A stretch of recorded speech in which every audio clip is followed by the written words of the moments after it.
Terima kasih Datuk Yang Di-Pertua kerana memberi peluang kepada saya untuk menyampaikan ucapan berkenaan dalam perbahasan bajet ini. Datuk Yang Di-Pertua, saya ingin mulai sebutkan masalah pelancong asing di immigration di lapangan terbang kita. Pelancongan adalah satu industri yang sangat penting bagi kita untuk merancangkan ekonomi negara. Saya mengalu-alukan inisiatif Kementerian Pelancongan, Seni dan Budaya mewujudkan counter cast ataupun help desk bagi pelancong dari negara China di lapangan terbang antarabangsa kita. Pengujudan counter cast bagi pelancong dari negara China adalah amat perlu kerana sebelum ini terdapat banyak laporan yang negatif berkenaan dengan layanan buruk yang dihadapi oleh pelancong China di immigration di KLIA yang disebabkan oleh masalah miscommunication ataupun komunikasi. Kesemua berita dan tulisan dalam media sosial yang negatif ini memang telah menjejaskan usaha kerajaan untuk menarik kedatangan pelancong dari negara China dan malah pelabur asing ataupun pelabur dari negara China ke Malaysia. Datuk Yang Di-Pertua, saya pernah mendapat beberapa aduan daripada pelancong asing ke Malaysia yang dilarang masuk oleh immigration di KLIA dan malah dimasukkan dalam lock-up immigration. Di antara alasan yang diberi oleh pegawai immigration adalah pelawat asing tidak membawa wang tunai yang cukup dan mereka disyaki untuk masuk bekerja secara haram di Malaysia. Dalam beberapa aduan yang saya terima, pelawat-pelawat asing tersebut memang mempunyai kawan yang merupakan warga Malaysia yang menunggu mereka di KLIA yang sudi memberi penjelasan kepada pihak immigration. Tetapi pegawai immigration tidak layan rayuan warga Malaysia tersebut dan malah masukkan mereka ke lock-up immigration. Datuk Yang Di-Pertua, sekiranya immigration kita menghendaki pelawat asing membawa amang wang tunai tertentu bila mereka masuk ke Malaysia, maka maklumat tersebut haruslah dipaparkan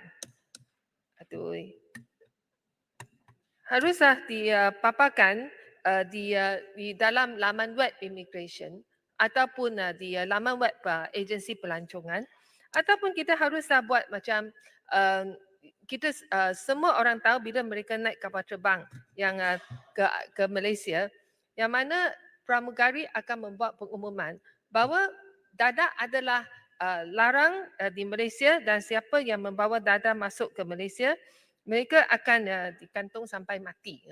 Jadi kita selalu dengar announcement seperti ini dibuat dalam kapal terbang. Jadi ini haruslah juga sama juga bagi kita untuk paparkan maklumat ini. Saya faham mungkin ini adalah satu requirement bagi immigration kita, tapi ramai tidak tahu, termasuk warga Malaysia tidak tahu. Jadi masalah seperti ini berlaku. Dan kalau kita nak gunakan undang-undang untuk halau pendatang atau pelawat asing, kita akan hanya membawa image yang buruk bagi negara kita. Datuk Yang Di-Pertua, saya masalah kekurangan pegawai immigration di counter immigration di KLIA telah menyebabkan ramai pelancong asing terpaksa beratur dan tunggu lama dan telah pun banyak dilaporkan di media. Ia malah menjadikan bahan lawak oleh pelawak kita Haris Iskandar baru-baru ini. Selain itu, hotline immigration yang bernombor 03 8776 3679 atau 3681 ataupun 9305 selalu tidak dijawab oleh sesiapa dan menjadikan perkhidmatan immigration kelihatan tidak mesra bagi mereka dalam kacamata pelawat asing. Seseorang warga asing bila seseorang warga asing disenarai hitamkan oleh pihak immigration, mereka selalu tidak dimaklumkan sebelum ini, sebelum mereka masuk ke Malaysia. Mereka juga tidak diberitahu sebab mereka disenarai hitamkan oleh pegawai immigration. Sibuk sini. Sibuk. Ya, sibuk. Ya, saya ingin juga mencela bahawa di KLIA juga kita didapati bahawa banyak pelawat yang datang ke Malaysia, mereka harus membawa cash tunai berapa baru boleh masuk. Kalau tidak membawa kes tunai yang mencukupi, mereka akan dihalang untuk memasuki Malaysia. Dan ini merupakan satu peraturan saya rasa sudah ketinggalan zaman dan harus dihapuskan. Saya setuju kerana ramai kita sekarang dalam cashless society di mana kita gunakan kad kredit, kita adakan app untuk membuat bayaran. Sebenarnya jadi syarat seperti ini sebenarnya adalah tidak perlu diadakan.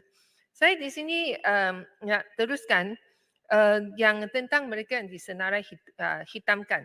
Saya nak kongsikan satu insiden yang berlaku pada seorang pelajar wanita dari Papua New Guinea yang ingin datang ke Malaysia untuk menghadiri convocation di dalam satu college di Selangor. Jadi pelajar wanita ini pernah duduk melampaui tempoh kebenaran ataupun overstay di Malaysia dalam tempoh PKP kerana pandemik COVID. Selepas dia bayar denda RM3,000, dia tidak tahu selepas dia bayar denda RM3,000 dan tinggalkan Malaysia, dia tidak tahu dia sebenarnya disenarai hitamkan. Jadi bila dia balik, dia tidak dibenarkan masuk. Jadi walaupun yang pihak immigration sebenarnya hantar dia ke lock up immigration nak minta dia balik. Jadi yang kedutaan Papua New Guinea diplomatnya datang ke KLIA untuk bail untuk buat jaminan bagi dia untuk keluar untuk menghadiri convocation lepas itu balik ke negara asal beliau. Tetapi ini juga ditolak dan juga banyak kekecohan berlaku pada waktu itu. Tuan-tuan dan puan-puan, saya rasa semua ini sebenarnya kita boleh elakkan. Macam mana kita tidak layan diplomat asing yang datang ke KLIA untuk cuba bagi jaminan bagi warganya. Jadi saya juga ingin tanya, apakah kesemua orang asing di Malaysia yang overstay di Malaysia ni, adakah semua ni mereka akan disenarai hitamkan ke? Saya nak minta jawab daripada menteri dan juga saya di sini saya bangkitkan isu-isu ni. Sebenarnya saya juga nak katakan saya menghargai perkhidmatan dan juga bantuan Ketua Pengarah Immigration dan juga beberapa pegawai immigration yang saya kenali. Mereka memang pernah tolong saya bila saya hantar kes-kes kepada mereka. Saya hargai kesemua bantuan mereka, tapi saya rasa ini adalah tidak cukup kerana immigration memang adalah wajah Malaysia kepada orang asing. Saya ingin cadangkan yang Jabatan Immigration menubuhkan satu unit komunikasi yang memberi penerangan dalam pelbagai bahasa lengkap kepada pelawat ataupun pekerja asing dalam laman web Immigration Malaysia ataupun laman web pelancongan Malaysia supaya mereka tahu segala peraturan dan undang-undang negara kita sebelum mereka masuk ke Malaysia. Saya percaya usaha ini akan membantu usaha Kementerian Pelancongan dan juga MITI untuk menarik masuk pelancong dan juga pelabur asing. Selain itu saya juga menyeru immigration menubuhkan counter KAS di KLIA ataupun lapangan terbang antarabangsa sama seperti apa yang dilakukan oleh Kementerian Pelancongan dan juga meletakkan pegawai immigration yang lebih mesra, yang lebih sabar untuk bekerja di the counter KAS di KLIA tersebut untuk membantu mereka orang asing sama ada pekerja asing ataupun pelawat asing bila mereka menghadapi masalah di immigration dengan immigration Malaysia.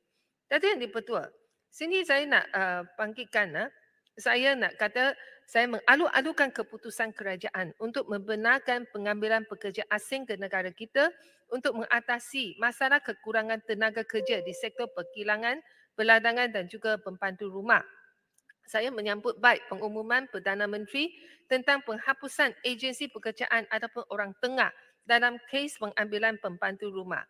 Di sini saya ingin membangkitkan isu yang telah lama dibangkitkan oleh UNHCR dan juga NGO.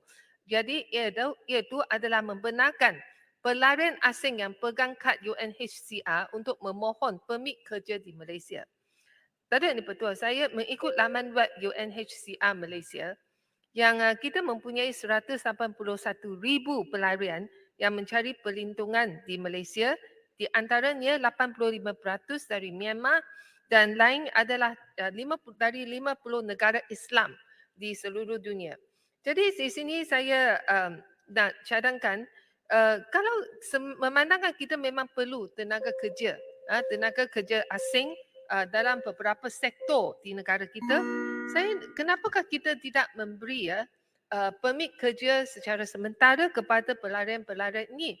Sekarang kita lihat yang pelarian dari Rohingya ini sudah sampai generasi yang kedua dan juga ketiga, dan yang di antara yang anak-anak generasi muda pelarian ini 45,650 adalah kanak-kanak di bawah umur 18 tahun. Jadi apa yang mereka boleh buat? Tak boleh masuk sekolah, lepas tu tak boleh kerja, dan kita nak harapkan mereka tak ada pilihan selain daripada menjadi untuk bekerja secara sunyi-sunyi, senyap-senyap di sana sini secara haram. Jadi dan mereka ini dibuka untuk eksploitasi. Jadi saya nak tahu, kita tidak boleh hantar mereka balik kan? Sudah generasi kedua dan ketiga. Dan mereka tidak dibenarkan untuk kerja. Macam mana mereka terus hidup di negara kita? Kalau kita ada satu cara untuk hantar mereka balik, kita buatlah. Tapi kalau tak ada cara, kita harus tolerate ini adalah masalah yang kita kerana peri kemanusiaan, kita terima mereka masuk dan kita harus cari adakan satu formula yang untuk mengatasi masalah kekurangan pekerja dan juga yang secara humanitarian dengan pelarian-pelarian ini khusus daripada negara-negara Islam ini. Jadi saya tahu masa saya turut pun tersuntuk. Saya hanya sebutkan tajuk cukuplah. Saya tak mahu buat ucapan lagi Datuk Yang di-Pertua. Saya nak minta pihak parlimen adakan satu jawatan kuasa pilihan parlimen bekerjasama dengan pihak KDN untuk mengkaji segala permohonan kewarganegaraan. Ada banyak kes yang saya pernah cakap dengan menteri, low hanging fruit. Kita macam satu keluarga di mana ibu bapa sebelum mereka daftar, yang lelaki Malaysia kahwin dengan wanita asing dan adakan anak luar nikah. Anak luar nikah, lepas tu mereka daftar perkahwinan mereka. Jadi yang anak sulung itu tak ada warga kenegaraan, stateless. Tapi yang adik-adik selepas itu semua adalah warga Malaysia. Semua ni sebenarnya kita boleh cari satu jalan untuk atasinya. Saya percaya ramai ahli berhormat dekat sini. Kita ada berpuluh-puluh ataupun beratus-ratus yang kes tentang permohonan kewarganegaraan yang mana saya rasa kita perlu cepatkan untuk mengatasinya. Saya rasa kita perlu ubah sikit dasar atau buat sikit-sikit pindaan. Jadi the select committee untuk kes ini adalah amat diperlukan. Yang akhirnya juga saya nak banyak kes tentang isu penipuan cash trust.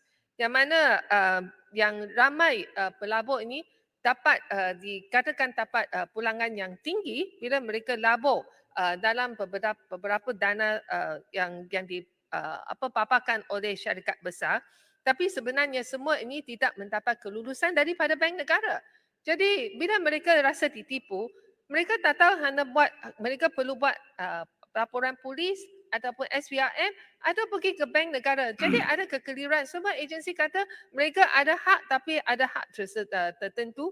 Jadi saya ingin nak minta kerajaan pindah undang-undang bagi bank negara untuk mengawasi kesemua tindak tanduk syarikat yang keluarkan investment fund ataupun cash trust seperti itu yang mana ramai telah pun tertipu. Itu jadi bukan bacaan tajuk tu dah tajuk tadi. Tajuk akhirnya ialah tentang timbalan Perdana Menteri. Dia kes ini saya rasa kurang orang sebut. Saya nak tanya adakah itu dasar penanaman sawit yang diluruskan oleh Kabinet pada tahun 019 di mana 4 dasar utama adakah ia masih diteruskan di mana ini termasuk melarang pengembangan kawasan penanaman sawit, tidak benarkan sawit ditanam di tanah gambut. Kita nak buka peta penanaman sawit untuk tunjuk yang keterusan kita dan jadikan adakah semua ini masih diteruskan oleh kementerian. Sekian, terima kasih. Terima kasih. Saya jemput Parit.